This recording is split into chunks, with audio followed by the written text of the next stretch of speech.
Hi, Andy here. Just note that we've had a few problems with the first half of the video on PJ's side, maybe some flickering. So if that is uncomfortable, maybe don't look at the screen. We could just go drop you in mid-conversation to me talking about my holiday in Warsaw. Milk Remember? bars are like so they were like Soviet era um sort of community restaurants that were state subsidized, so you could get like No. food and drink like at affordable prices, and it kind of became community spots.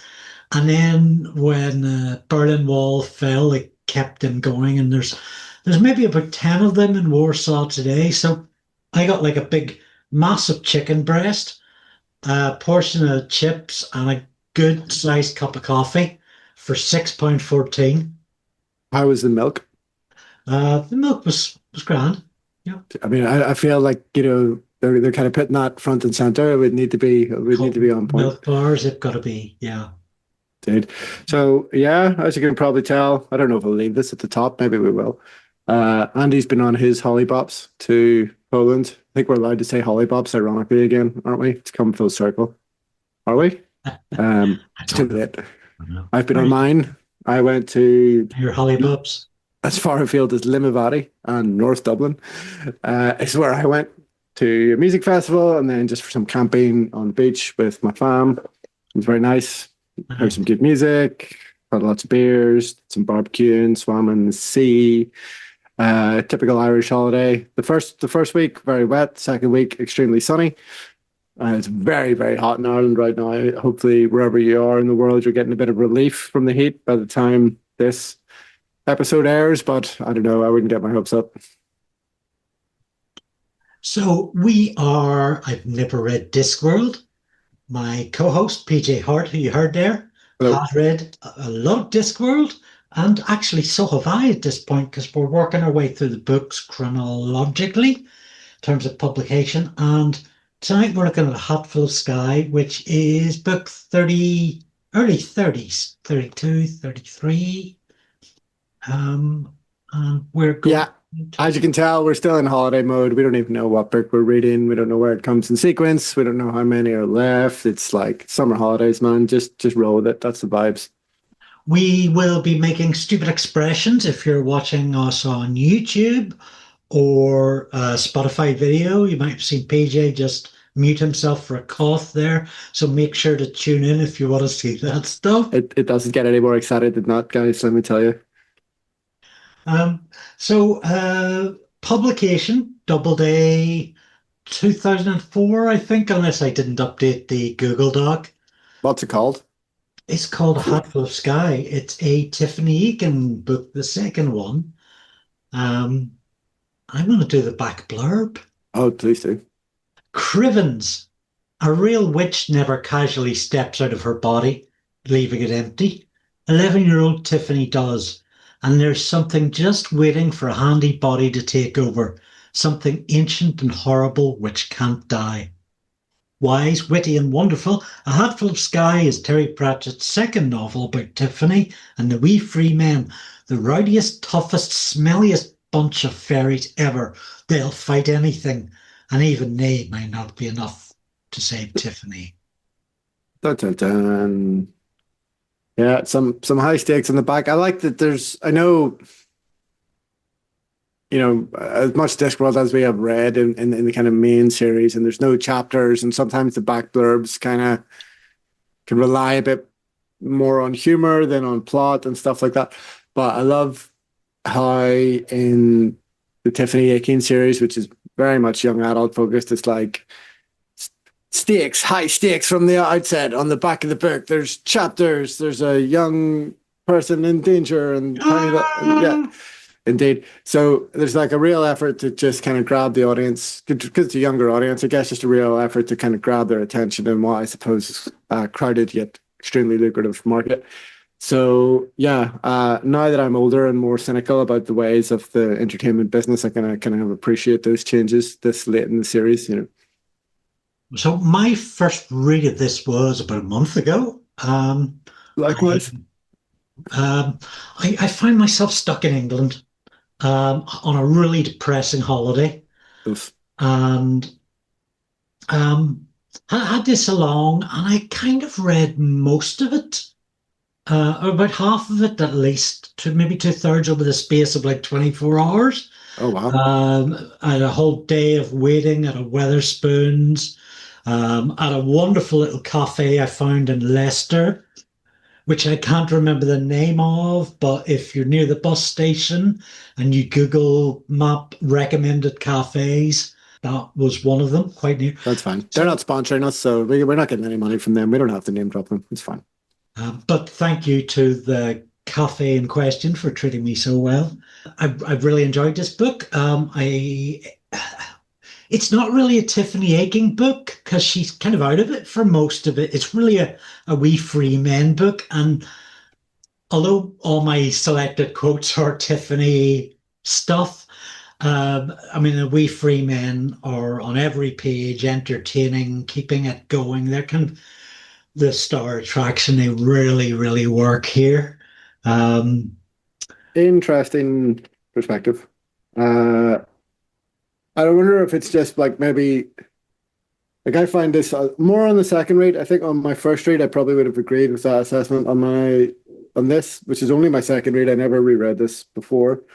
I do find myself kind of identifying and engaging with the Tiffany story a little bit more. Like you say, it's not very front foot because she literally spends it kind of disembodied uh, for a great degree, but kind of what that means for her and her character journey, especially for the series as a whole, is actually really formative and quite interesting. And as the back blurb that you read out at the start kind of intimates, it's also really, really high stakes for her. It's literally about her continued existence and her identity and what it means for Tiffany to be Tiffany. So even though it's like a little bit kind of running under the current of all the fun We Free Men Privens stuff, uh, I really kind of enjoyed it this time. I don't know if enjoy is the right word because it's uncomfortable reading at times, but I found it really authentic to like the teenage experience, especially rereading it now with a bit more distance, probably from my own teenage years, a bit more distance than I would care to admit. I think it matters a lot where you are when you read the book, and also the edition of the book. I've got a lovely paperback there you can see. Can you remember where you were and what sort of edition you had when you first read A Hatful of Sky? Very, very good question. I don't, off the top of my head, have a super formative memory of that. I don't recall ever having a paper copy of it, so it maybe have been one of the very first digital Discworld books that I might have read, which I'm sure I acquired legally and properly. Yes. Yes, not at all like that man who robbed a bookstore and took a copy of every Discworld book they had. No, never. He was never caught. Uh, so yeah, I didn't read it when it came out. I was sort of late. I think we talked about this last time we did Tiffany. I was kind of late coming to Tiffany because I was like, uh, didn't think they were for me necessarily. They were young adult, kind of female focused books. So came to them a little bit later. Definitely would have had an e-reader or a tablet to read on by the time I got my hands on it. Pretty sure that's actually how I got into it. 'Cause it's kind of low stakes. Even though I definitely absolutely 100% paid for a legitimate digital copy of it. Um, so yeah, I probably would have been like in my mid-20s, early career kind of times. And yeah, I just that like feeling like a grown up, like, like that my youth, my like teenage years were now like a good few years out of university. I'd worked abroad and come home and stuff at this point.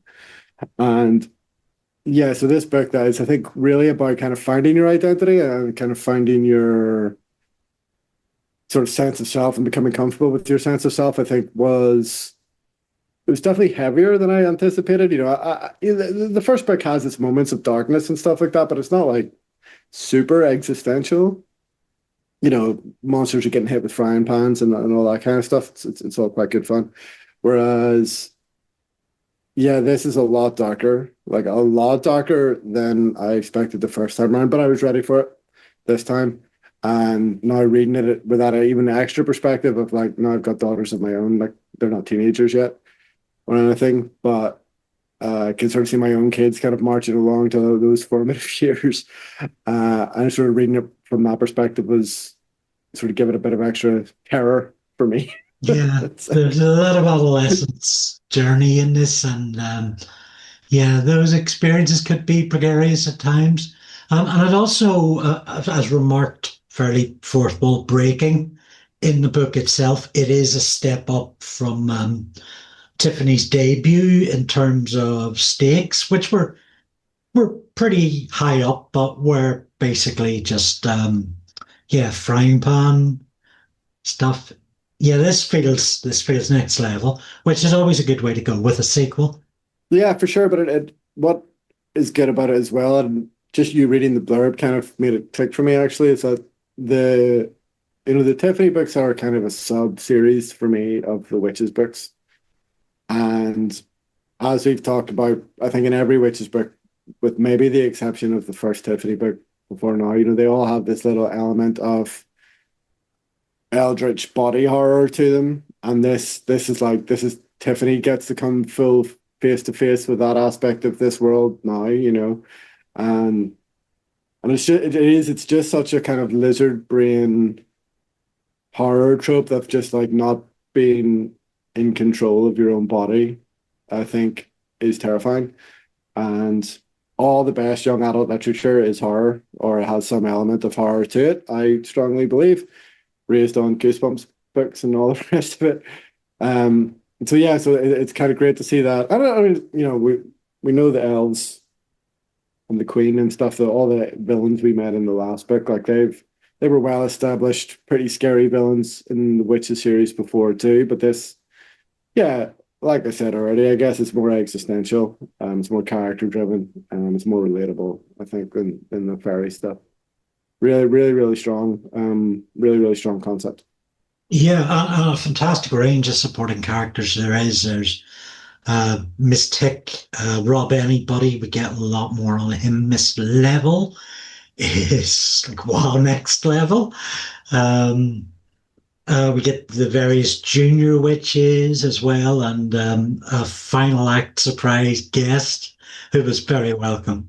Indeed. And the return of Lettuce Earwig from the Yes, sea and the little fishes. yes, and I noticed the L-Space wiki doesn't have a lot of annotations on this, but it does talk about how this is like a sequel to the Sea and the Little Fishes. So I'm glad we went there. And if you haven't already checked out that collection of Discworld short stories and other short stories, please do so because it's really good. It Yeah, is, thanks. and that's actually a so this is my first time reading A Hat Full of Sky with the context of the sea and the little fishes. I hadn't read that before. I read that for the first time for the pod and couldn't discuss its connection to Hat Full of Sky at the time for obvious reasons. So it's cool that we'll be able to kind of explore that a bit more fully, just in terms of the different traditions within witchcraft on the disc. I think they're really nice tonal companion pieces. Yeah, for sure. You can kind of see where he was going with it. There's a lot of overlap in kind of concepts between Discworld books. So no surprise that concept of the witch trials and Granny's relationship to the witch trials, especially, Shall we that was going to get fleshed out. shall Yeah, we go get ahead. into our 4x4 breakdown? Fairies and how to avoid them. There's chapter 1 and 2. The Hiver is loose. Jeannie teaches Rob Anybody to write, struggles with a shamble. Miss Tick introduces Tiffany to the one and only Miss Level, who introduces her to Oswald and Miss Level. Sensibility Bustle presents notes on hivers. Nikilda instructs Rob to intervene, presumably in Tiffany's dilemma. You wrote it. Yeah, it's a good start. I think the Hiver, just like, and good to get it introduced early on as well as like a concept because it's quite an interesting one. I don't think it has much in the way of round world folklore underpinning it in the way that some of the other, like the elves or the. No, the closest we get is it's kind of like a hurricane. I think it sort of conceptually feels in the same field maybe as like the auditors. I guess I feel like Terry has this Okay. concept of like universal. I hesitate to even say evil because the Hiver doesn't really turn out to be evil as such, but like he sort of returns to these really, really big ideas for antagonists or for like forces of antagonism that are almost like too big to fully pin down, to fully Right. describe. And like the auditors kind of feel like that, and the Hiver sort of feels a little bit like that as well. It's just like it's been there since the beginning of time. It's inhabited almost unlimited number of bodies and personalities, and it's just like it just feels like an insurmountable force to have to for a teenage girl, never mind anybody else, to have to contend with. So yeah, Elemental things beyond our comprehension. It's going at that freak of nature stuff that we, at its most dangerous, that we can't really, that we have difficulty comprehending. yeah, it's Lovecraftian almost. But I like that he doesn't really bother trying to give it like a physical description. Like you were saying, the closest we get is kind of a hurricane. That's more of a description of how it affects the real world rather than what it actually is. Because I think there's no way if something like that existed, there's no way we would ever be able to describe it. Like so, yeah, I think that's the right call. And I think just like slow build of dread, kind of introducing it early and just letting it kind of make its way slowly but inevitably towards Tiffany is good. And what else did I find? And Yeah, so that's kind of how we learn what it is through that as it gets closer, and we get the writings of sensibility bustle are one of those. P, Terry uses a lot of documents in his book to tell us about characters, which is an approach I really like. The sensibility bustle stuff is wonderfully madcap. The sort of lunacy you associate with Unseen University taken to the next level. yeah, I think that, there's been a couple of times where the some wizardy stuff has been shoehorned into the witches' books. I don't mean that in a negative way. I think that the juxtaposition between witches and wizards in Discworlds is always super, super fun and is usually done with some kind of narrative purpose. And this the purpose of how the wizards handle the Hiver versus how the witches then go on to deal with the Hiver. I think it's pretty clear.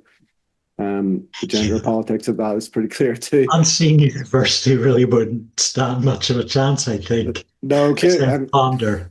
yeah, maybe, yeah. Although I feel that Ponder, this might be in the realms of his Achilles heel. I feel like Ponder might think he could be the one to finally tame it in the same way that Sensibility was. But who knows? Who knows? I I, guess I I mentioned guess we'll never know. I mentioned documents, and we get a nice little sort of 6 or 7 page introduction to the wee free men, which takes in their glossary. I remember having a good laugh at and looking back on once or twice. History and religion, habits and habitat. Um, yeah, a little bit sort of superfluous, but perfectly enjoyable stuff. Yeah, it's the kind of thing that I guess the publisher probably goes like, not everybody read the first book because there's no glossary in the first one. Not everybody speaks Scottish. Yeah, that too. I mean, we're Northern Irish. Like we've seen our people be subtitled on TV before. We should probably subtitle this podcast. So yeah, it hurts a little, but in the first book, all their kind of language is introduced quite naturally, and we figure out what it means along with Tiffany. 'Cause Tiffany's a kind of audience POV character for as far as the Mac McFeagle are concerned. In the first book, that's no longer the case. So I guess if you're a nervous publisher trying to get young adults dipping in and out of your series willy-nilly, then yeah, then the glossary becomes required. But yeah, there's some funny, he's put a bit of effort into it. The explanations are all quite funny. And the choice of words or the choice of phrases is quite funny as well. I don't know if that was a publisher concern that was expressed to Terry, but Yeah, I'm making this up. I don't know. Feels like it. certainly he would have been thinking about audience concerns. And I suspect the Fagels learning to write might have been part of sort of chasing that tail, as it were, of Yeah, having fun with making sure the audience got it. yeah, maybe. Yeah. It's also maybe just squaring the circle of of the wider. I don't know if he cares particularly about the wider continuity of Discworld to the extent that some fans do, but the Mac McFeagle that we met in Carpe Jugulum, I think, did write things down. Or Oh, there was a yes. passing. I thought there was a passing mention of simple folk with complicated documents or something like that. So yeah, so the concept of Mac McFeagle's being able to do that, it already exists. And maybe it's just a guide that's run its course, or yeah, who knows? Lots of reasons. But it feels great that they are becoming like less of a one note gag as well. We're learning a lot more about their society and how it functions. Rob Anybody gets a little bit of a character arc. Jeannie has a bit of a character arc. Yeah, Jeannie's great. Comes in quite a powerful figure, although she's behind the scenes for most of the story. What we get of her is great. Feels like a Scottish woman, really. Yeah, for sure. Stereotype an entire nation. All right. Yeah, no, in a good way, yeah, and all the positive qualities thereof. Um, and the kind of the jealousy that she has for Tiffany and the kind of delay then that causes in the clan going to help her and stuff like that. Even though that's obvious, the narrative reason for that happening is clear. I think it's tonally quite appropriate as well. All those kind of like petty jealousies and insecurities, that's kind of what this story's about. So the fact that it's not just Tiffany who's experiencing that, Rob is feeling that way about his position in the clan. Jeannie's feeling that way about her position as Kelda. Arguably the only person who's not feeling insecure in any way is probably Granny Weatherwax. Which is, We get Mystic. I think only last Tiffany book did I understand Mystic was a pun. hey, Mystic. Um, and so it's good to see an old face back. And then Mist Level, and Oswald. I'm not sure Oswald really serves much of a purpose besides, well, a bit of color, really. Certainly only when the Hiver becomes more powerful and Oswald disappears. Um, is there any kind of plot purpose I can see of? yeah, I think that's fair. I think it's one of those concepts. It wouldn't surprise me at all if it was one of those concepts like an anti-poltergeist. I can't remember exactly what term he creates for it, but like that, Yeah. It's a Terry, source of coloring. yeah, yeah. Like it's just one of those very natural Terry Pratchett ideas, just taking a trope and flipping it or taking it to its natural extreme or whatever. And I just wonder, has he just not found somewhere for it yet, or did he just come up with it and want to throw it in straight away into this story? Because I agree, it's a little bit of a hat on a hat to have the two mist levels and Oswald's. Well, now that I think about it, so the cutlery joke where Tiffany messes stuff up, and Oswald fixes it. It's kind of like a little precursor to, for shorthand's sake, Evil Tiffany, as a sort of like a foreshadowing, maybe, or and we don't really get Oswald opposing evil Tiffany because Oswald ain't there, which might be very much the point. Yeah, it's a weird one. I agree. I don't know. I don't know if we'd have missed him that much, but like it's just a fun concept. Like you're never gonna like I laughed out loud like when I realized what was going on, even though I'd read it before. And again, it probably says a lot that I had forgotten that Oswald kind of existed in the story. So it did get a laugh for me this time around again, but like his impact on the narrative as a whole wasn't really missed by me at all, clearly. Because I forgot about it. Sorry, Oswald. What do you make of Miss Level? Were you fan? Do we need so much information about her? How do you Um, perceive her? what I like about her is she kind of fills a gap in the kind of concept of witching. I guess that we've got like the super super experienced witches like Granny and Nanny who we've followed for loads of stories who've been all over the world and had crazy adventures and kicked loads of ass here, there, and everywhere. And then we've got the kind of lettuce earwigs and her disciples who are all the like kind of jewelry laden goths who are just into all the kind of frippery. Yeah, But then the kind of ordinary witch in between, the person who just is there kind of getting on with it, is missing. It's implied very, very heavily.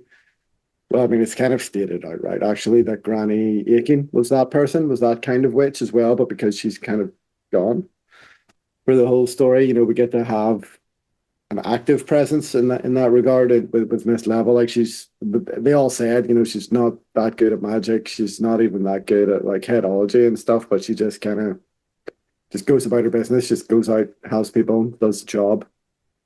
Helps a little bit that there's two of her to do the job, but other than that, it's all pretty ordinary. So yeah, I think she kind of fills that gap. And there's a sense then that Tiffany might just become that kind of witch. maybe, And that maybe. and that's I okay. I mean, they sent Tiffany to her for a reason. True, true. I appreciated the subterfuge. I was expecting Miss Level to be a Yoda kind of Obi-Wan kind of figure who would rear up Tiffany to be the one.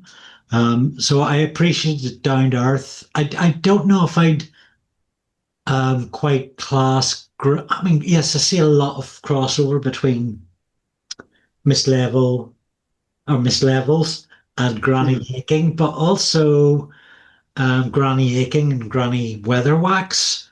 Um, and Yeah, so that's all fair. three Yeah. of them have that sort of community care worker thing in common.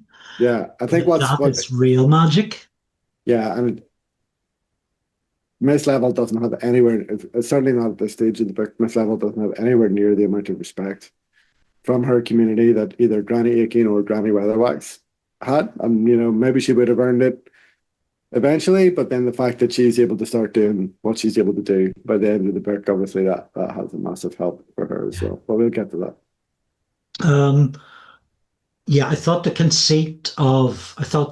down to earthness of there was great. The conceit of the two really threw me through a loop. Great idea, great idea. And that that she was so down to earth as well. Um, we get what I was searching for was we get a lot of I think it's in this part a lot of backstory on Miss Level about the time at the circus and probably what seems like more information, more character work than we actually need to get through the book. But then, we come into the saying the third quarter and we lose one of the Miss Levels. So that earlier biographical stuff seems all the more important that we do get it with that we suffer a sense of loss with her. Oh yeah, for sure. Because yeah, knowing what's coming, I think the more time you spend with them as a collective unit of two, and yeah, the more you know about them, the more kind of shocking that event is when it comes. I'm just looking at my see if I have any bookmarks or anything in this particular section. Um, oh yeah, the business with the white horse. We're introduced to that, the carving of the horse in the chalk, which then what's his face gives to Tiffany as a necklace. Roland. Roland, indeed, indeed.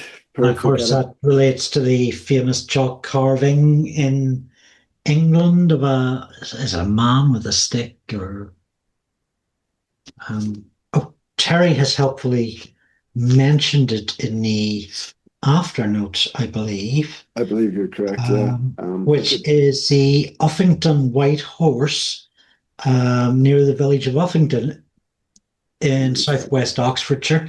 374 feet long, several thousand years old, and carved on the hill in such a way that you can only see all of it in one go from the air. Terry writes, this suggests that A, it was carved for the gods to see, or B, flying was invented a lot earlier than we thought, or C, people used to be much, much taller. Yeah, it's taking these ideas to their logical extreme. I love the idea of like carving not what a horse looks like, but what it is. Like that's I still to this day, I haven't read this twice and I'd like to think that I've read a lot of books, let's say in the interim, and exercise my imagination every day, and I still have difficulty picturing it like really clearly in my head, like what a horse is versus what a horse looks like. Maybe I haven't spent enough time around horses. My copy looks like a Corey publication. It begins with title page illustration of said necklace horse, and it Oh, looks it's quite that's brilliant. simplistic in it, and it really sort of relays the message effectively. Oh, well, that helps. Yeah, that's what you get for not purchasing a hard copy like you should have done, PJ. There you go. Yeah, I don't know. That's kind of ruined it a little bit for me. Looks like a cat. I've been building that up in my head. Anyway, part two, the PLN. That's not a prescribed organization, is it? We're still going to get us locked up. It is illegal to say I support the PLN. The PLN. Clothing goes missing all across the chalk. Two riders find themselves with unusual passengers. Witchery means visiting Mr. Weevil. Anagram is young Coven fails to open the circlet of infinity. Hiver finds Tiffany, and Tiffany learns how to ride a broomstick. This level captures a Feagle and gets answers around the Hiver. Tiffany and Anagramma receive a 90% discount at Zack Help Me! Strong in the Arm Shop. Hiver kills Mist level. There you go. I mean, Oh, coming in strong there, Terry. bang, bang, bang. A lot happening in chapters 3 through 7. Indeed, taking us to the midpoint. All guns blazing. Yeah. Super, super fun passages here. One of my all-time favorite Mac McFeagle set pieces with the stealing of the clothes and the becoming of the person, going to the pub, getting the coach, just like leaking treasure all over the place. The MacFeagle scarecrow, Yeah, and just asking for glasses of ale in the boots and in the crotch, and then just anytime they encounter like obstacles, they just throw a gold coin around and stuff goes swimmingly. And it's very similar to what we've seen from the Unseen University in terms of utilizing a chorus. We constantly get the McFeels arguing amongst themselves, and it doesn't really matter too much who says what, because what comes across is that like a chaos of voices, and it's utterly entertaining. Yeah, it's super, super fun. Um, yeah, that's an interest. Yeah, it does have that kind of vibe of barely controlled chaos that we get whenever the full gang of wizards have to like go out into the world and do something and interact with normal people and stuff like that. But it's a lot more Scottish, a lot more swearing. Well, moderate amount more swearing. Um, yeah, I mean, bringing them to the pub, I thought, like, especially the first time I read it, I was like, that it didn't go as badly as I was kind of expecting for all the kind of like how it's built up about how much they love to drink and fight and like, getting them in a pub, you'd expect there's going to be an absolute like apocalyptic bar fight or something, Have, but have we seen the McFiggles in the Broken Drum, the Mended Drum? no, we have not, as of yet, at least anyway, because that would certainly be a reckoning. Uh, Especially now that we know from our viewing of the soul music cartoon that the landlord is also of Celtic extraction. Uh, would be quite the reckoning. Stay Um, tuned to the end of the video for more news on that. ho, ho, ho, ho. Yeah, so that whole sequence, even though it's very obviously just a delaying mechanism to like, the Figgles can't obviously reach Tiffany in time, or the rest of the story can't occur. It's super, super entertaining. It's one of my all-time favorite Macbeth Beagle set pieces. Could let that go on forever. Wouldn't have said no to more even, but also very aware that we have to kind of get on with the plot, which is fine as well. I mean, I also get why we have to spend all the time that we do spend setting up anagramma and the coven and all that kind of stuff. I could do with a bit less of that probably, but I mean, it's super important to the story once the hybrid takes over. So I mean, I get it. Yeah, the kind of echoes of the goth witches that we got around Lanker. Mm-hmm. That was that Lords and Ladies. It caused a bit of cross-world fairy messing phenomena. Um, Yeah, I mean, it seems to be pretty well established canon, I guess, at this point that witchcraft's going to attract a certain type of young person, and they're going to be Discworld goths, and that's yeah, totally sensible in this so world. is it? It's Petunia is one of the friendlier members to Tiffany, I believe, and then we've got Anagramma, who is um, positively really hateful. I like okay, there's a lot of Discworld villains, but I have a special sort of negativity reserved for Anagram. I found her a real prick. Yeah, for sure. I mean, I think there's a lot of we all know somebody like that, or we've all crossed paths with somebody like that, so it's super relatable. The fact that she is uh, Miss Earwig's apprentice is, if you are familiar with the short story and you can connect those dots, you kind of know what kind of instruction she's been getting as well. So then you kind of doubly hateful that way. Or I mean, maybe you could say she's been led astray by Miss Earwig, if you want to be more kind. But yeah, just that like super condescending kind of character, especially in the kind of you don't want to be like, oh, teenage girls are so bitchy, but like, they are. Teenage boys are too. And just how clicky it is and what it's like coming in as an outsider for Tiffany and all that. All these really tangible, relatable kind of anxieties that she brings to this sequence. Uh, Yeah, Miss Earwig's the one who was kind of the nemesis of Granny and the Sea and Little Fishes, right? that's right, yeah. Yeah, do kind of wonder how much because Miss Earwig is meant to sort of I would say, remove any of those traits or reduce them, but she seems to have made them worse. Anagramma seems to think she has like real power, that she has leadership skills, that her voice matters considerably more than it actually does. Um, Yeah, I mean, I haven't really dug into this particularly. Like, I don't know. I mean, is this definitely sequential timeline wise? Like, this definitely takes place after the sea and the little fishes. Are we sure about that?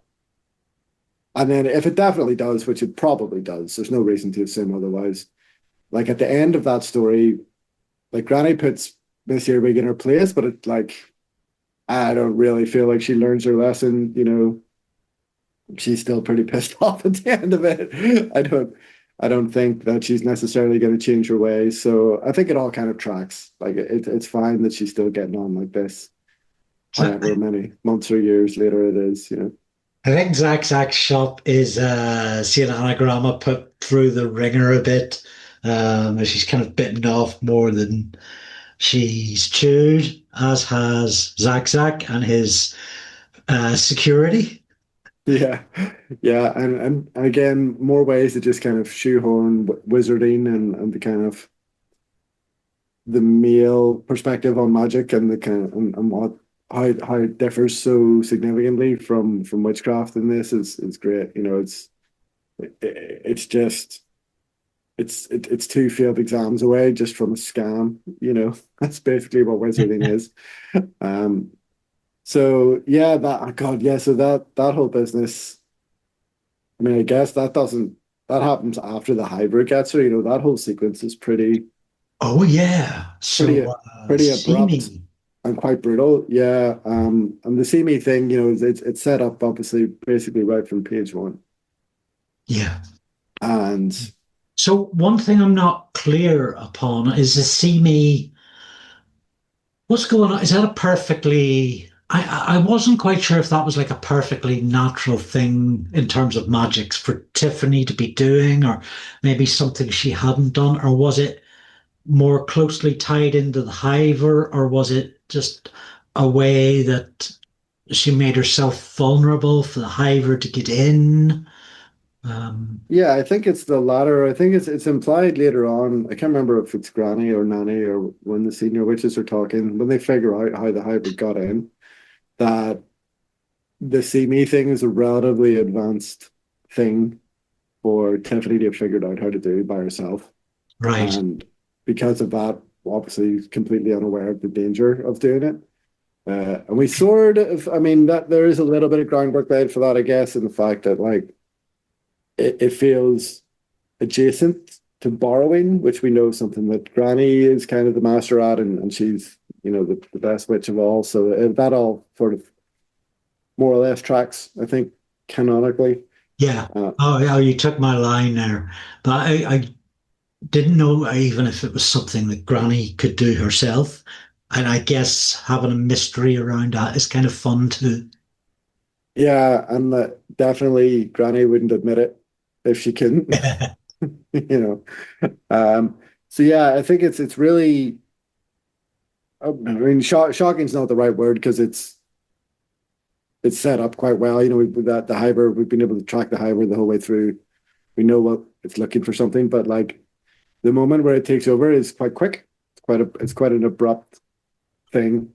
Yeah, and Uh, Ian Oswald actually foreshadows here because we've seen Oswald dicking about in Tiffany's room, and so we are being led to allow ourselves to believe that hey, maybe this isn't as bad as it might seem. Maybe this is just a temporary setback, and then we see the actual Hiver possession act itself out in Zach's store and around Anagramma before that, and that's where we kind of appreciate the danger of it.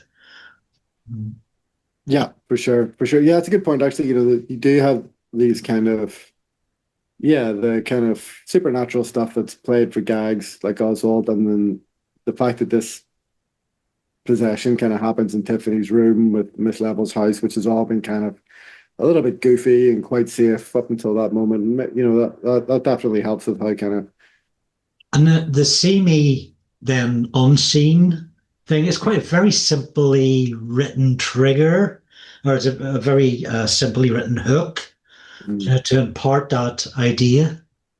yeah, it's good. And I think the timing of it is good as well. You know, after her first kind of encounter with the other Coven and kind of how humiliated she feels and how difficult, like just the idea that you can just like snap your fingers and turn yourself into a more ruthless version of yourself, somebody who always knows what to say or who doesn't care about other people's feelings or what they think or their opinions, like that again is very sort of teenage wish fulfillment-y in exactly the right way because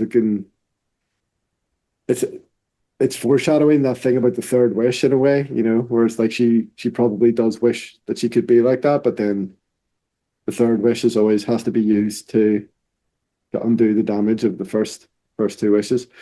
Um, so yeah, I don't think that really fully clicked with me until just there now. Um, that there's a version of Tiffany who would have wanted this. She would have, if she was capable of acting the way the Hiver acts, she would have.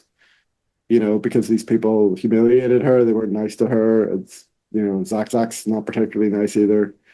Um, and then she turns the guy into a toad, and there's just like this balloon of I can't yeah, it's it's so gross. It's very like that body horror thing that very occasionally slips its way into Discworld. Like you can just picture this kind of pink mass of person floating above a toad in a shop is quite horrific. Again, in the best possible young adult literature way. Yeah. We also have Miss Level has a run in with the McFeagles and gives them a bath. Yeah, It's just hysterical. And there's a rubber duck joke in there as well, isn't there? I believe so. Although I can't. It's I slipped think from me. they're talking about stealing it or getting one for their own and when they have to bathe themselves. They're Yeah, fighting with the duck. Um, yeah. Of course, yeah. If in doubt. and then Miss Level meets her end, which is I think is more shocking the further you get from it, till you get to one Miss Level left. Um, To have, Maybe the shock is immediate. That takes a while to realize what has happened, I think to process it. what I think the first time I read it for sure, what I was expecting was that it would be undone somehow. But especially once all the talk of the wishes and like, using the third wish to undo the damage of the first two wishes, once all that chat begins, you're like, okay, yeah, they're gonna find a way. They're gonna bring back the other Miss Level and it's gonna be fine. And then they just don't. And you're like, oh shit, Oh, okay. She just killed her. All right, fine. And it is, I mean, it's literally having your cake and eating it in the sense that there's two of them, and the other one gets to carry on. And I guess we don't dwell a huge amount on like, because Miss Level's not a POV character. We don't dwell a huge amount on like how it feels for her or what it means or like how it damages the remaining Miss Level in any kind of way. And that's probably for the best because like again, it's a book for kids, hmm, and the main character is just straight up murder somebody. So maybe yikes. best not to dwell on that too much. I feel like we haven't talked about Mr. Weevil. Maybe just a Oh, brief okay. chat Yeah. about him, just in terms of that kind of ordinariness of what Miss Level does as a witch and like where that's going to Yeah. ultimately lead by the end of it as well. Yeah, he Um, serves this sort of purpose of, I remember being a Boy Scout and being sent around to old people's homes to like clean their ovens for them oh, sure. and just look after them. And I think he serves that purpose of the very real work that needs done, the domestic stuff, going around talking to old people and making them feel comfortable and not alone and appreciated. And yeah, that's where the magic happens. Part 3, The Secret Land, chapters 8 to 10. The McFeagles learn of an aching family cure to rouse Tiffany from items they procure at the King's Legs.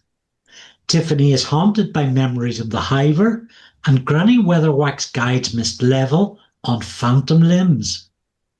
Tiffany confronts her greatest fear, talking to Mr. Weevil and readying him for a wedding. On the mountain, an owl is watching her, and Petulia pays a visit.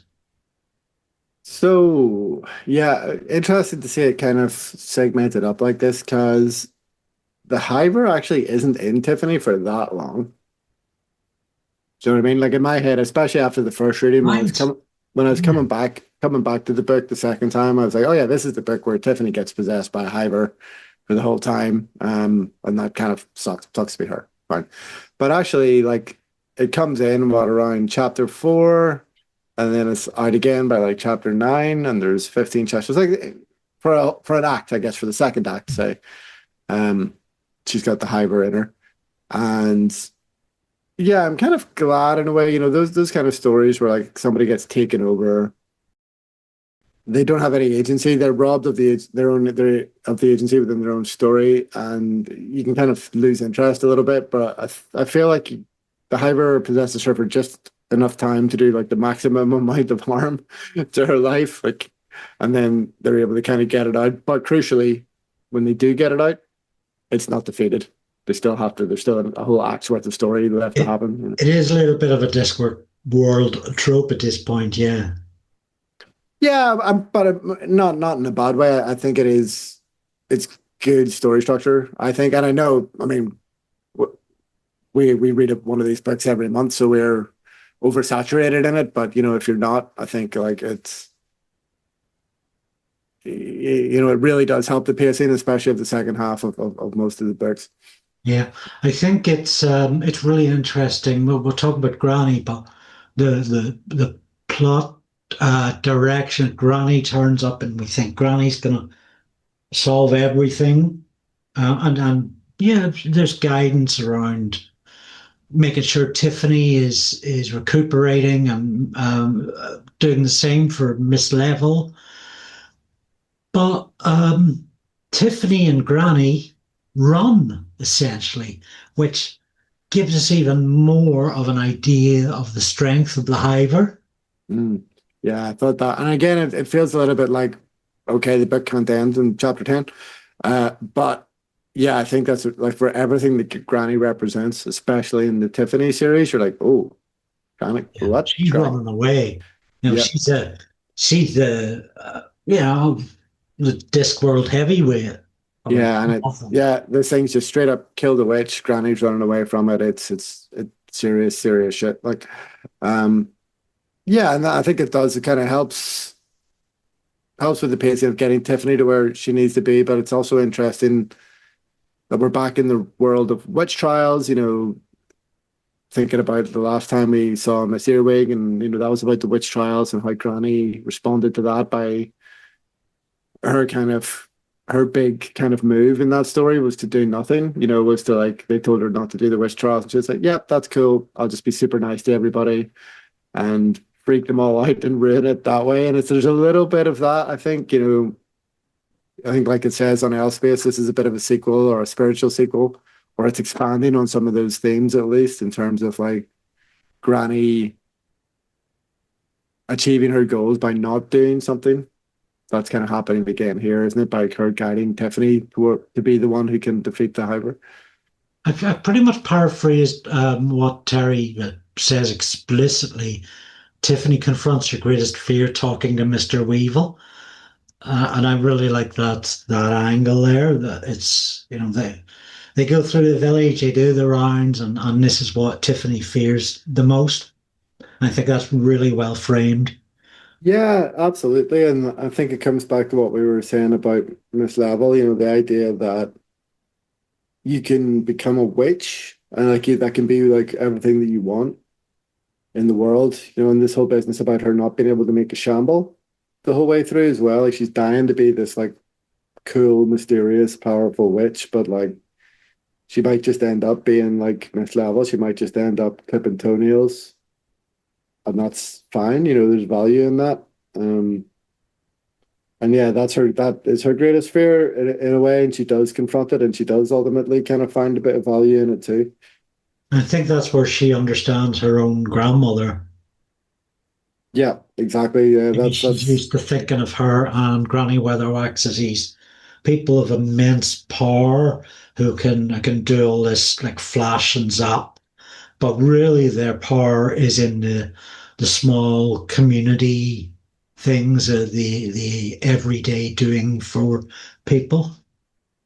yeah, for sure. And the fact, but one doesn't necessarily equate the other. I think that's what Miss Level represents. Miss Level does all those things too, but she doesn't necessarily get the respect that Granny Aiken did, or she doesn't get the respect that Granny Weatherwax does until she can start doing stuff.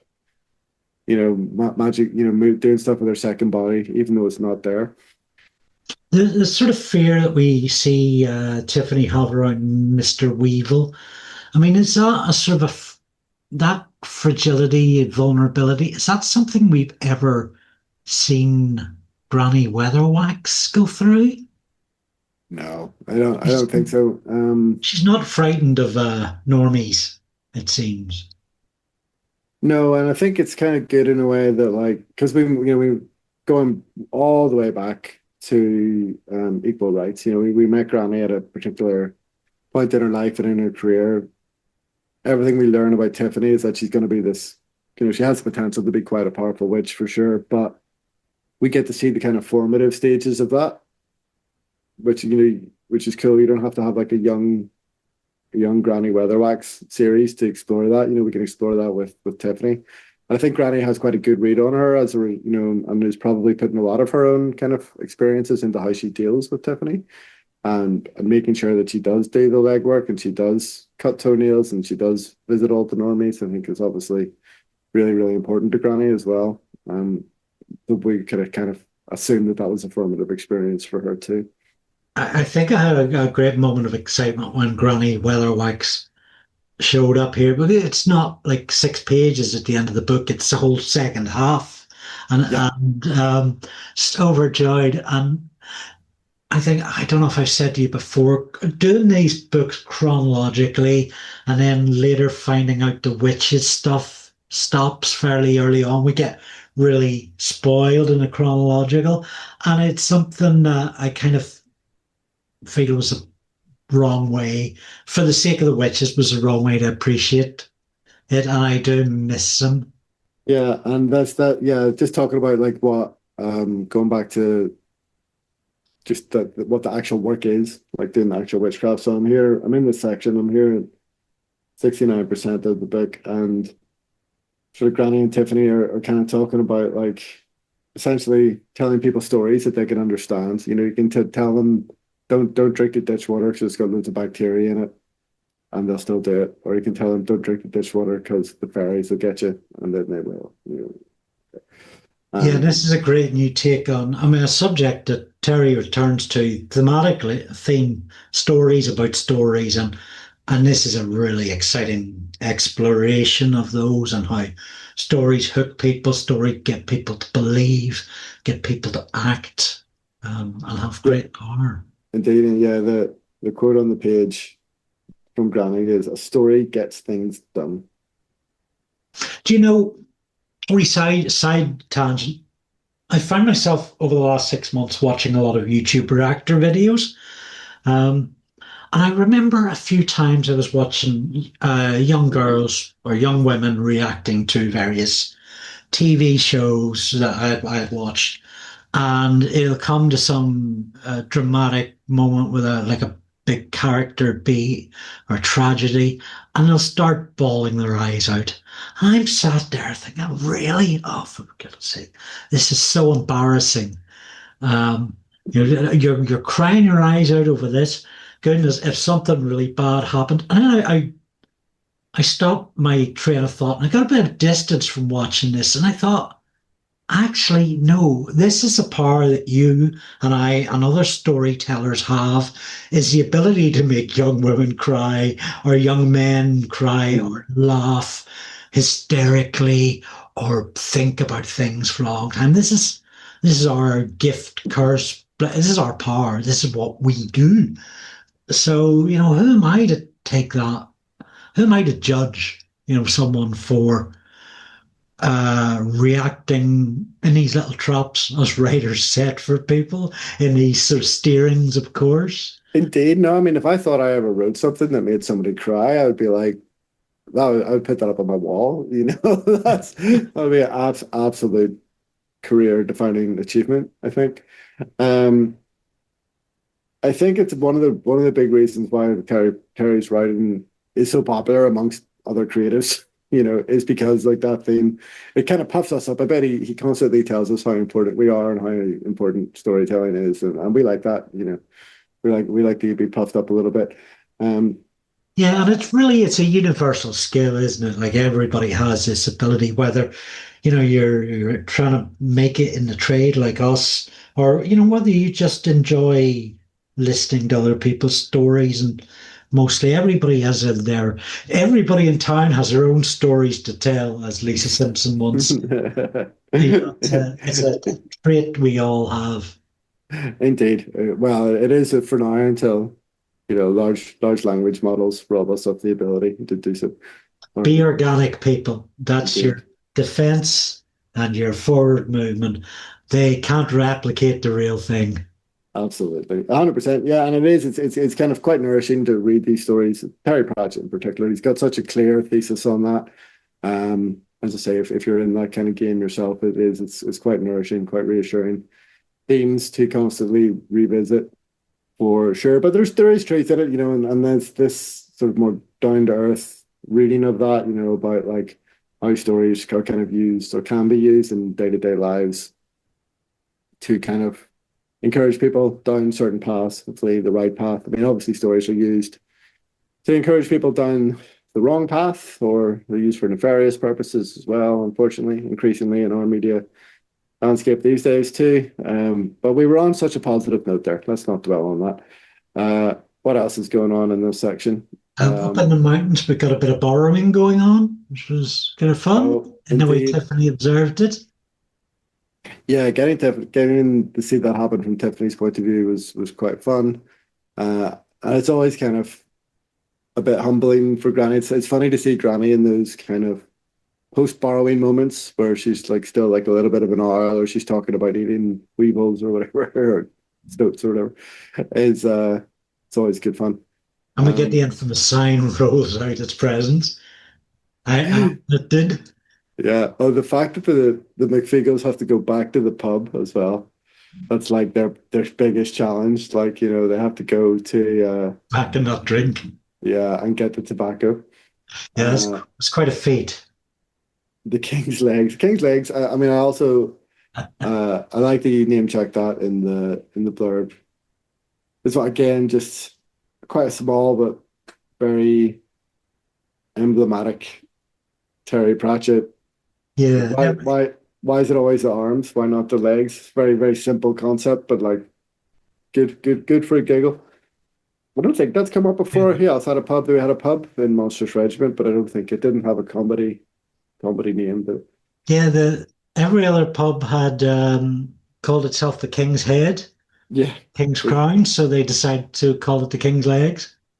yeah, very, very Terry That's a joke, Pratchett. isn't it? Yeah, and yeah, so successful mission accomplished there by the Feagles. Uh, And we, yeah, we also get Petunia comes up to see Granny and Tiffany in the mountains, and it's kind of a very small part. It's just she's checking in to see they're okay, bring them some eggs or something. But it sets up for keeps her in our memory for what's an even smaller part. Well, like it's another small part later, but it's quite a resounding one when Petunia or Petula essentially tells Anagramma to get stuffed. yeah, It's yeah, kind which of is very satisfying that, I mean, getting ahead of herself, but the Terry gives that line to her rather than Tiffany was I thought really thoughtful. yeah, it's good. And she really earns her place in the story as a result. And you're right. I think her inclusion here is probably more just to keep her alive in the story, really, than anything else. But I think like her relationship with Tiffany and how Tiffany feels about what happened when the Hiver was in charge, I think it gives us a chance to continue to explore that as well. The kind of trauma of that, like it almost kind of lays out the stakes. Like, what are the stakes if they don't defeat the Hiver? Like, if they just keep running from it, basically, like, so what? Whereas it sort of feels like if Tiffany is ever going to be whole again, if she's ever going to be right again, then she needs to confront this thing. And that all, I think, is kind of, that's all the kind of subtext. Mm. Well, some of it's just text in the kind of conversations with Petulia. And then by this point though, I feel that we're ready for this confrontation to happen as well. Like this, there's a couple of chapters here where we're like, okay, yeah, we know the Hiver's a big deal. Granny ran away from it. We're up in the mountains.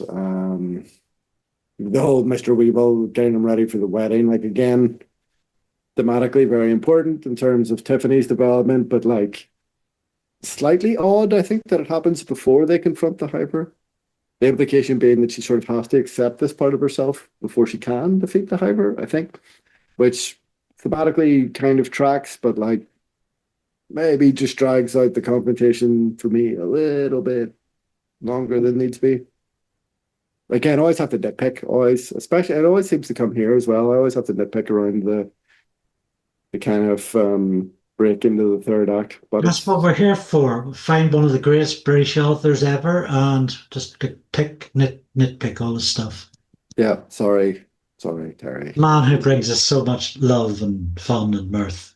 Yeah, Pick, it's pick, pick. all yeah, Do you want to read the intro to the fourth part? by all means. Part four, Arthur. At the witch trials, the Hiver attacks. Through a doorway, Tiffany sends it across a dark desert. Rob anybody threatens to give death good kicking. After Anagramma is offered, Petulia silences her. The witch trials draw to a close with a stare of respect and a stampede to tea. Tiffany dances with the Queen of Bees and gives up her shape of a horse necklace. Back on the chalk, she gets a hat full of sky. Oh, what a Hey, beautifully that's perfect the name. name of the book. Hey? That's the name of the book. Oh, Yeah, so good ending all around.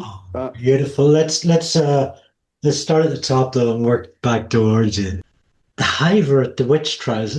Yeah, good to see the witch trials again. And all of that entails.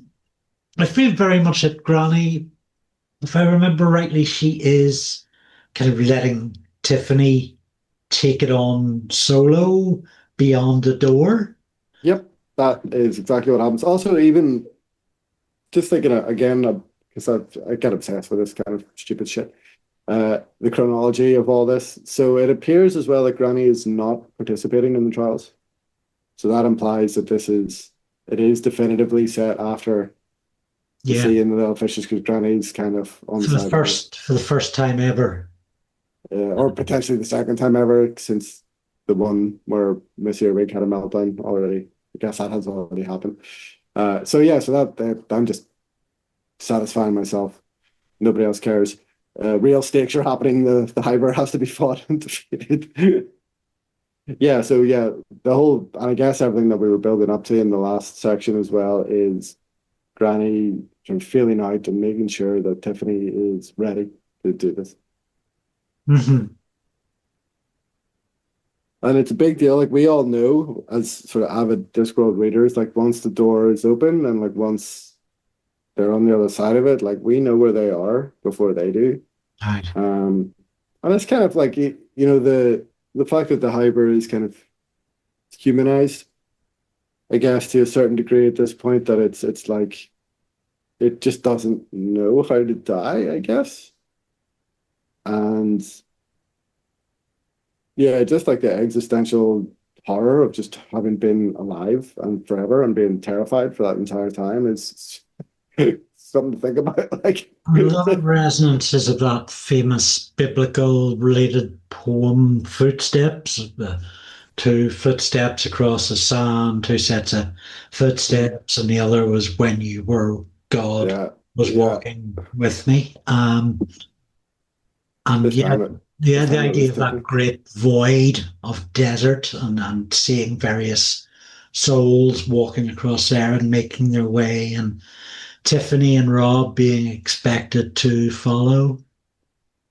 Yeah, Really so like creepy, really creepy. it no, it is, yeah. Even yeah, once we kind of get a better sense of what the Hiver is, like that's creepy enough in and of itself. And then we're in Death's domain, and we know that they're there before Death even really kind of shows up, and we know that they're kind of screwed in terms of getting back out again.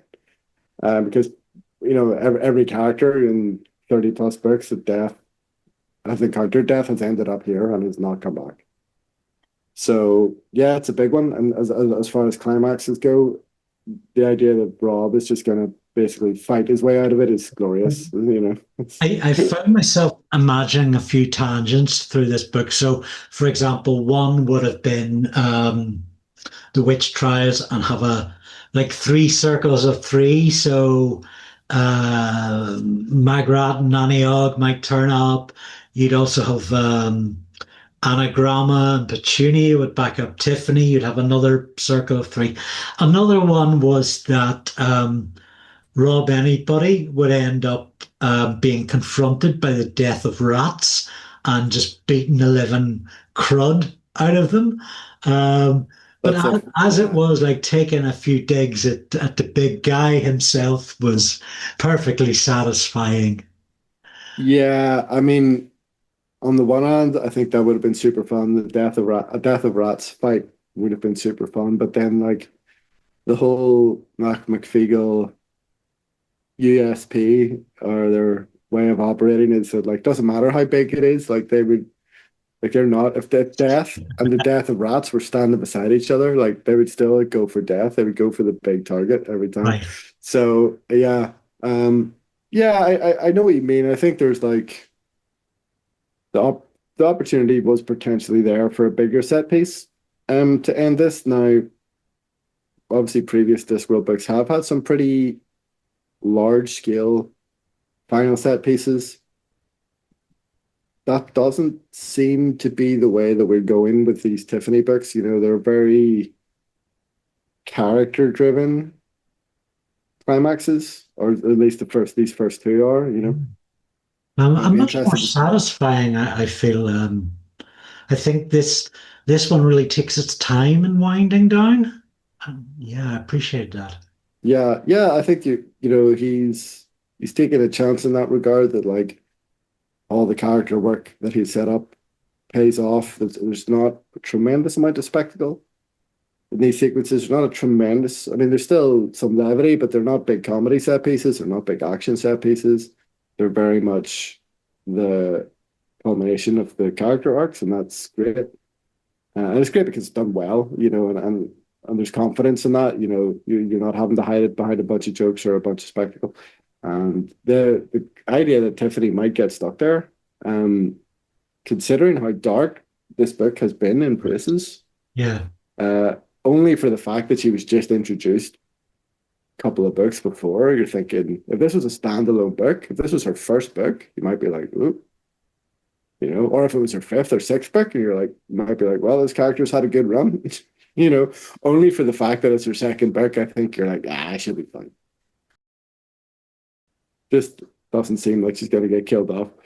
Um, or I mean, but I guess other things she could have got stuck there, and you know, and like Rincewind did that time. You know, like there is precedence Mhm. in Discworld for that kind of thing, I guess. Um, but yeah, the interactions with Death are super fun. And then how does she get back again? How does she? Granny Weatherwax comes for, opens the door from the other side. Of course, Quick, yeah, quick, not much time. yeah, And I really liked, like I knew that was going to happen, but yeah, by the same token, it didn't seem there were competing voices, which is something any good writer does very well. You kind of know that there's going to be a savior, probably, possibly who the savior's going to be, but will they show up in time by emphasizing that risk and that danger?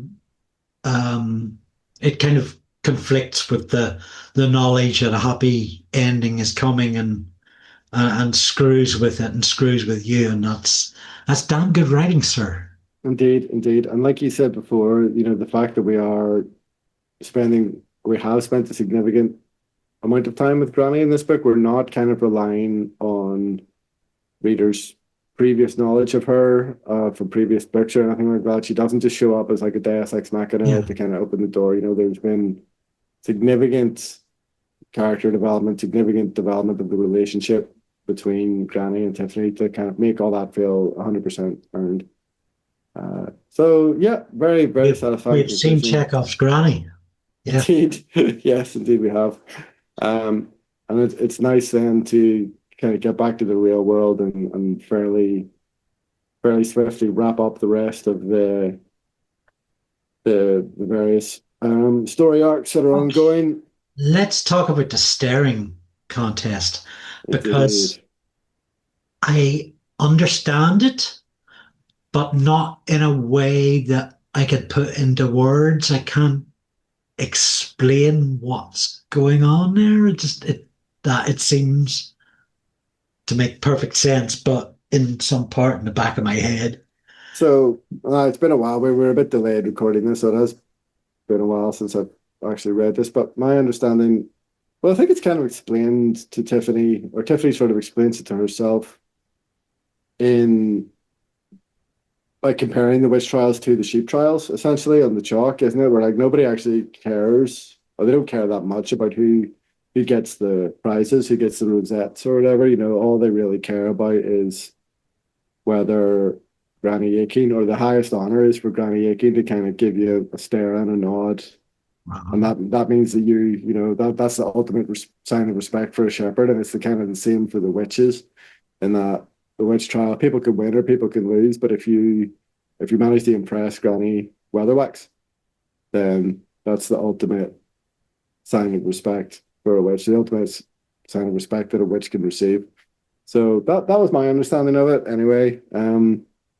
I sort of preferred the version of the witch trials in the sea and the little fishes where they weren't quite so directly compared to sheepdog trials.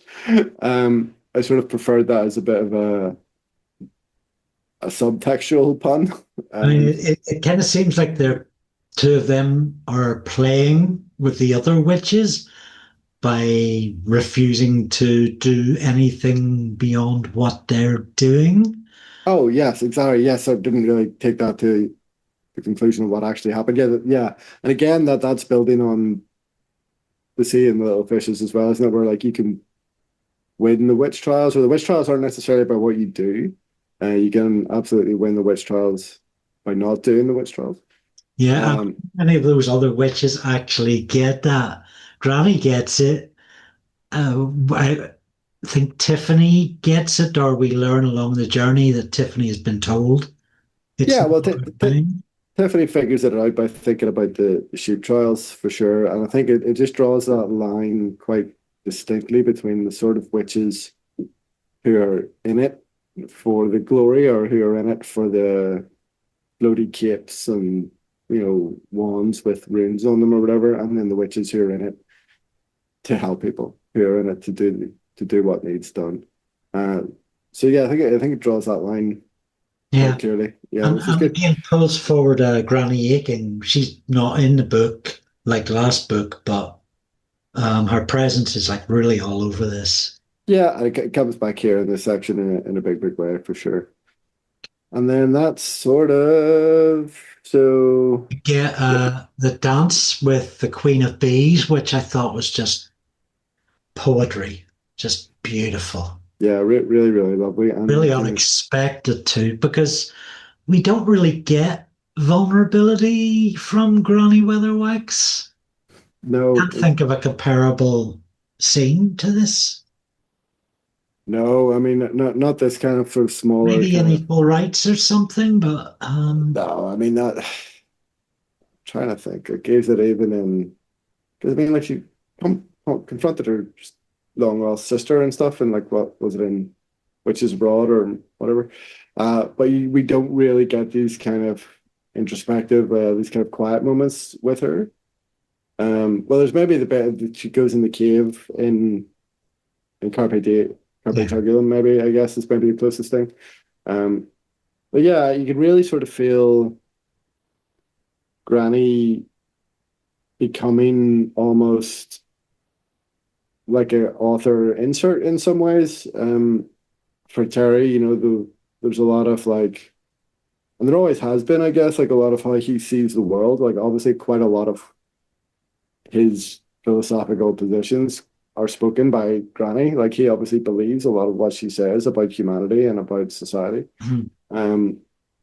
So when you get these little moments with her, you kind of feels like these little windows into maybe his state of mind at the time or whatever he was going through or whatever he was thinking, which is quite interesting.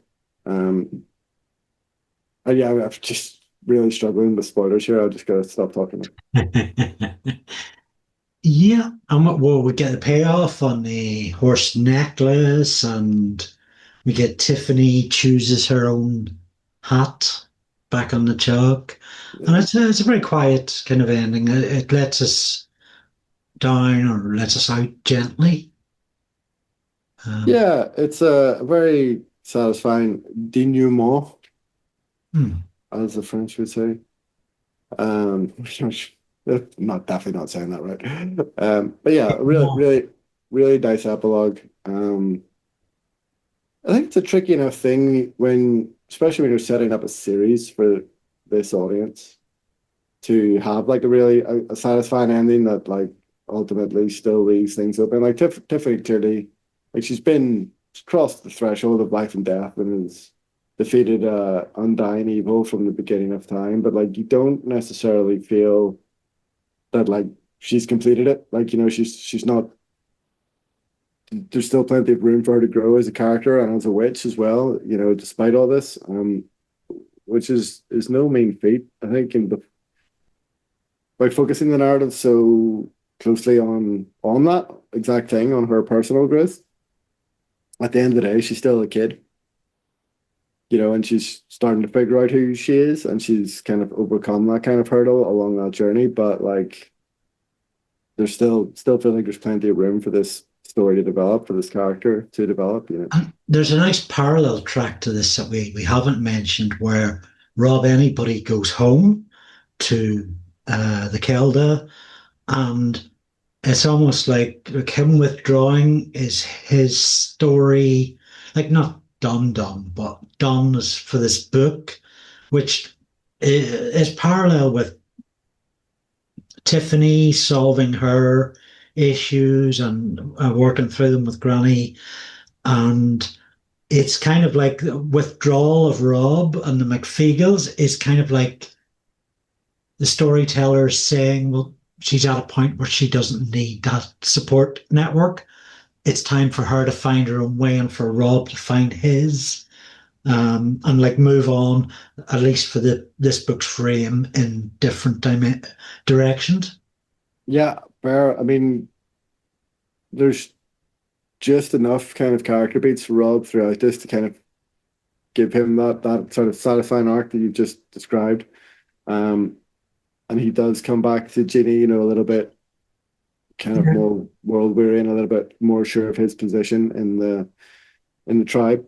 And I'm a bit more sure of their relationship, I think, as well, which feels right. And yeah, it's interesting again, withholding any spoilers that I can even remember.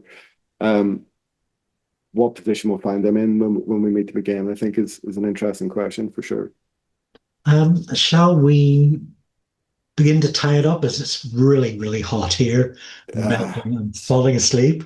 it's so hot. Let's do some favorite scenes and favorite quotes. Yeah, Um, I think I probably dropped a couple already. Anything involving the Knock McFeagle Scarecrow. I mean, just any time any characters are like dressed, a bag of cats in a trench coat, or two kids in a trench coat, or a bunch of Scottish fairies in a trench coat. I can't get enough of that. I just love it. And we also know long-time listeners will be aware of my love of any and all Discworld pub scenes. So it's a double win, because they're just constantly in the pub in a trench coat, causing chaos. So yeah, that's a favorite scene of mine. We also kind of touched on a couple of my favorite quotes, which as usual are all none of which are jokes and are all kind of story related. Yeah, I mean, even I think Granny even reinforces it at the end. She says, there's always a story. It's all stories, really. The sun coming up every day is a story. Everything's got a story in it. Change the story, change the world. And it's just, I mean, obviously, like, just help makes me feel important because I tell stories. So yeah, thanks, Terry. I haven't picked out favorite scenes until now. I'm gonna throw out two from the end of the book. I loved every page of this. One is I'll just read from our synopsis.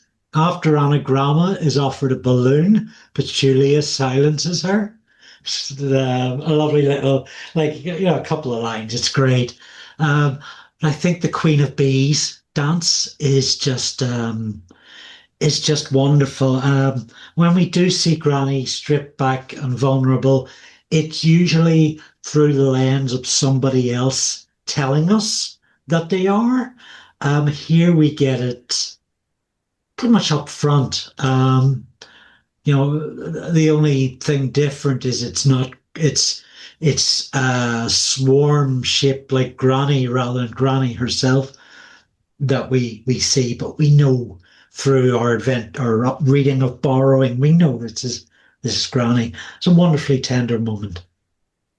Yeah, for sure. It is great, I have to say. One final Granny quote, which is just, and it ultimately kind of sums up the two sides of the two competing philosophies of witchcraft that we meet in this. It's at the end of a discussion between her and Tiffany, pretty much about that, and it's just her saying things aren't important, people are, and it sums up that whole, they have this whole kind of competing thematic thing the whole way through the book, and just sums it up so simply and so neatly. There's a lot to be said for that kind of succinct writing, I think.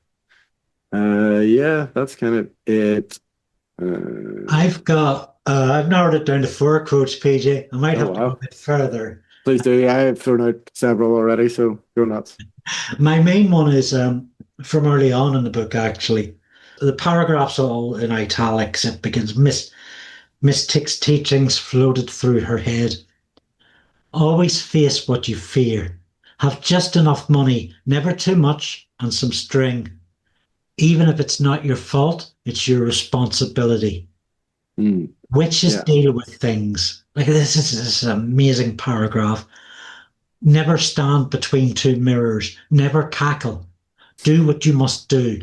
Never lie, but you don't always have to be honest. Never wish, especially don't wish upon a star, which is astronomically stupid. Open your eyes and then open your eyes again.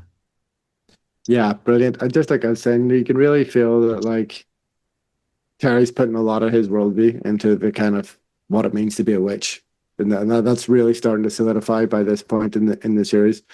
And just good life advice, I would say. Gotta see if I can find some maybe reverse psychology or something to trick my kids into reading these books sooner rather than later. Because I do think there's a lot of very good life lessons to be had in them. I've got it's page 250. Maybe I can summarize it. Actually, no, I can't.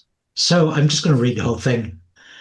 She cares about him, even the stupid, mean, dribbling ones, the mothers with the runny babies and no sense, the feckless and the silly, and the fools who treat her like some kind of a servant. Now that's what I call magic. Seeing all that, dealing with all that, and still going on. It's sitting up all night with some poor old man who's leaving the world, taking away such pain as you can, comforting their terror, seeing them safely on their way, and then cleaning them up, laying them out, making them neat for the funeral, and helping the weeping widow strip the bed and wash the sheets, which is, let me tell you, no errand for the faint-hearted, and staying up the next night to watch over the coffin before the funeral, and then going home and sitting down for 5 minutes before some angry shouting man comes banging on your door because his wife's having difficulty giving birth to their first child, and the midwife's at her wits' end, and then getting up and fetching your bag and going out again. We all do that in our own way, and she does it better than me. If I was to put my hand on my heart, that is the root and heart and soul and centre of witchcraft, that is. The soul and centre. Mistress Weatherwax smacked her fist into her hand, hammering out her words. The soul and centre. Well, yeah, that's it. I mean, that in a Terry, nutshell. Terry, did you drop that mic? You did. Indeed, yeah. I mean, you sets it out so clearly there. I don't know. There's nothing to add to that, really, is there? No. If you've no more quotes, then I should get a third one. Go for it. 2 tickets, young man, said Granny.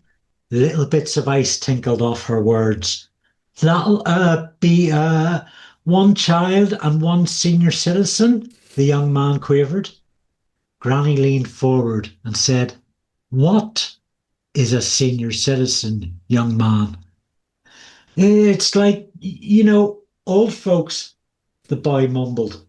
Now his hands were shaking. Yeah.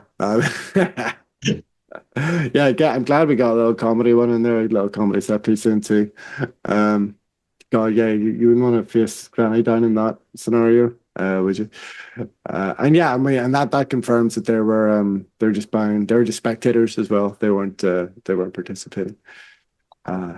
Good stuff. Yeah, I mean, What a book of magic. indeed, and like as much as I enjoyed all the kind of witches series up to this point, I think this iteration of it, the kind of how it's evolved into the Tiffany Aiken version of that.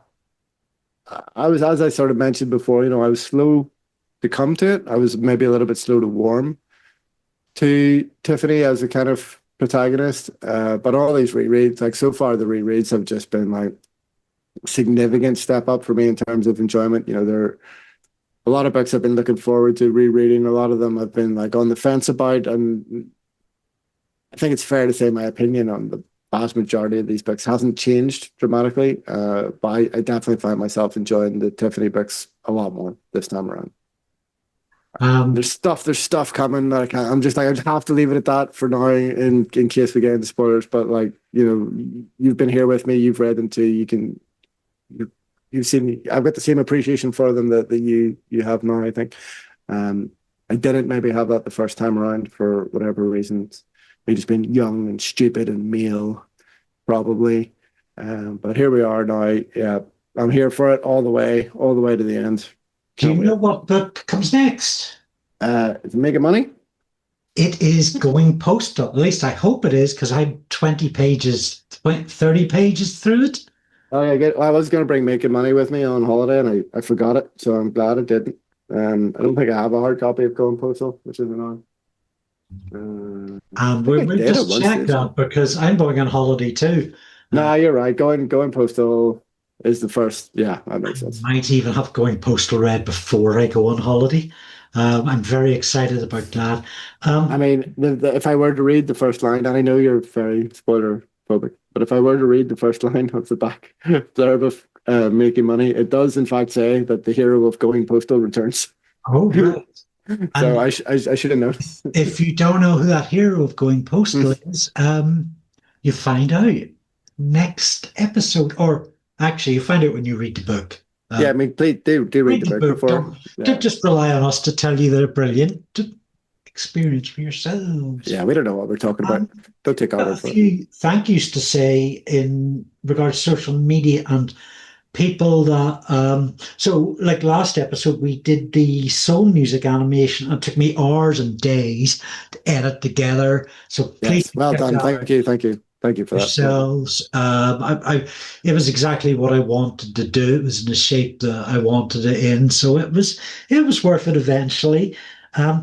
But we had a bit of a mystery because there's a barman in soul music cartoon who is very he's Northern Irish coded, and we could not figure out who the voice actor was. Brilliant voice actor. So we put a call out on social media, and David Curtis, I think, who is one of our frequent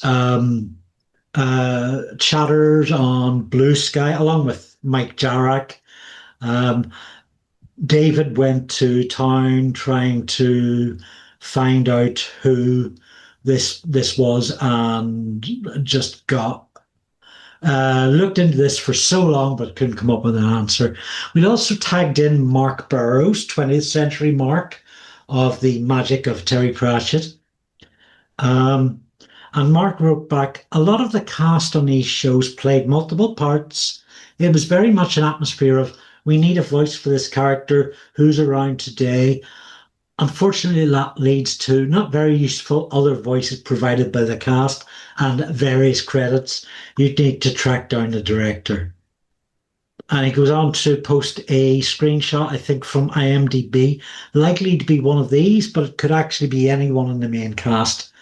And additional voices provided by John Jardine, Jimmy Hibbert, Maggie Fox, and Rob Rackstraw. So, yeah, let's keep that quest going. Yeah, I mean, we've got a pretty definitive list of the cast. We know who was in it. We just don't know who did the voice. We're fairly certain nobody of actual Northern Irish or Irish, even extraction, was in the show, which means that somebody, and I was convinced, I mean, the accent is brilliant. I was convinced it was a local doing it. So, yeah, at the moment, we're kind of trying to figure out which one of these British actors it was, just so we can give them kind of mad props, really, at this point. We're not expecting to uncover a secret actor or anything like that, but yeah, we still don't have a definitive answer. So if anybody does have any further contacts on the production side of things, we would love to hear from them. We should get in touch with the director, and I'd love to chat to Rob Rackstraw and just gush fandom. And it's kind of a testament to how resonant soul music animation is that we're still talking about this. Like I watched before we came on, I watched a 30-minute interview with Thuerry about the animation, and he spends 25 minutes of just gushing passionately for the work College Grove Hall and the various actors did on it. There's the soul music playlist, which he adores, that I'm still to go and listen to. I want to hear the full length versions of all that stuff. Yeah, for what it was, for the time period and the budgets that they had, and working within the UK public broadcasting, a lot of people even in the UK don't realize that Channel 4 is a public service broadcaster. So the amount of money that they would have had to kind of do that adaptation would have been very, very minimal. And the fact that it's so successful, and that Terry loved it so much. He's not exactly he's like the anti Alan Moore in that regard.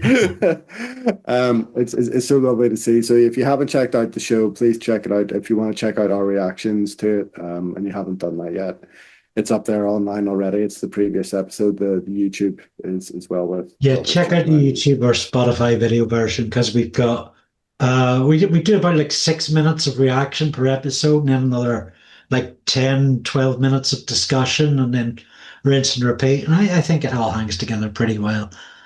Yeah, it's a good format. I mean, to have that, I think there's something that I said it in the recording as well. There's a lot to be said for the episodic format when it comes to those kind of adaptations, and I think the good way to approach the reaction as well. So feel free to watch it in episodes, dip in and dip out with us if you so choose. If you're in the Discworld, which you obviously are, if you sat through this length of an episode to now, I think you'll really get something out of it if you haven't already.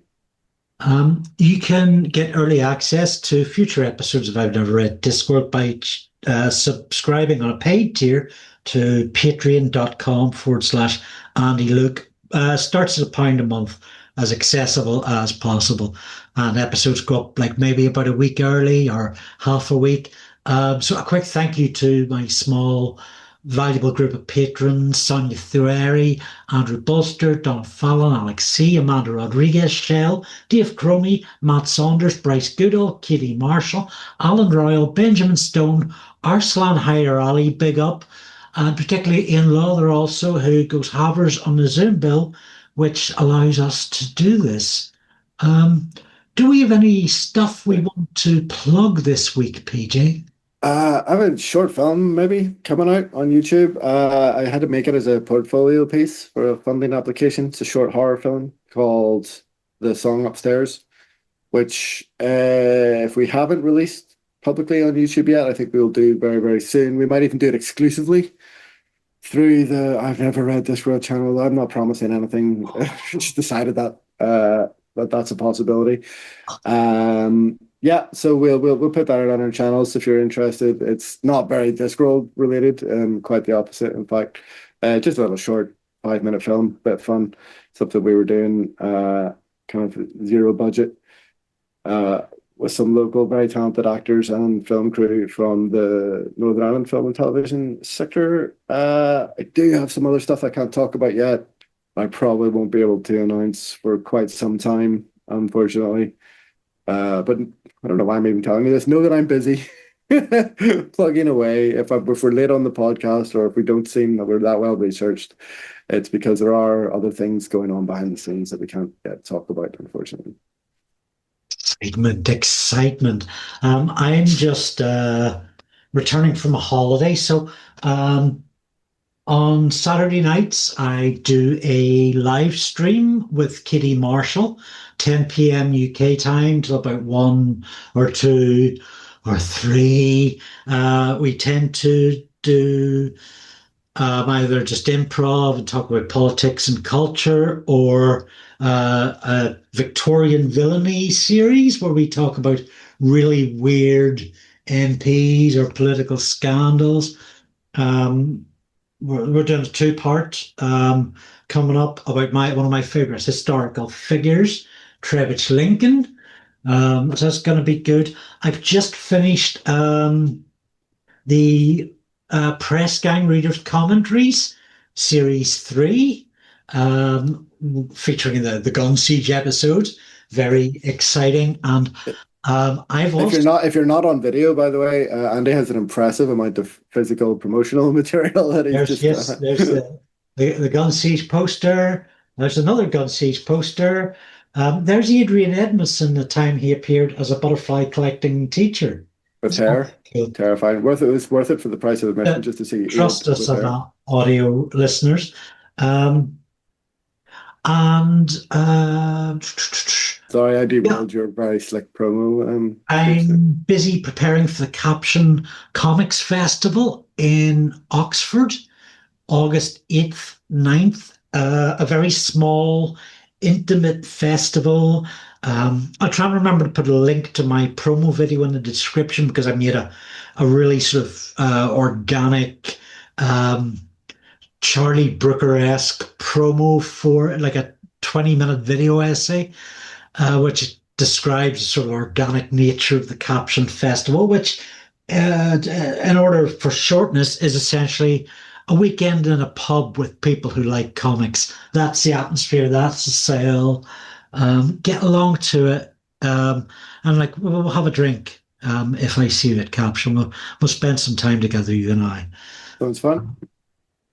And yeah, that's it. New stuff to come next month. Indeed. Good stuff. Right. Keep a look Right. on my channel on YouTube at Andrew Luke. Um, that's That's us. it. Yeah. Yeah. Thanks for coming.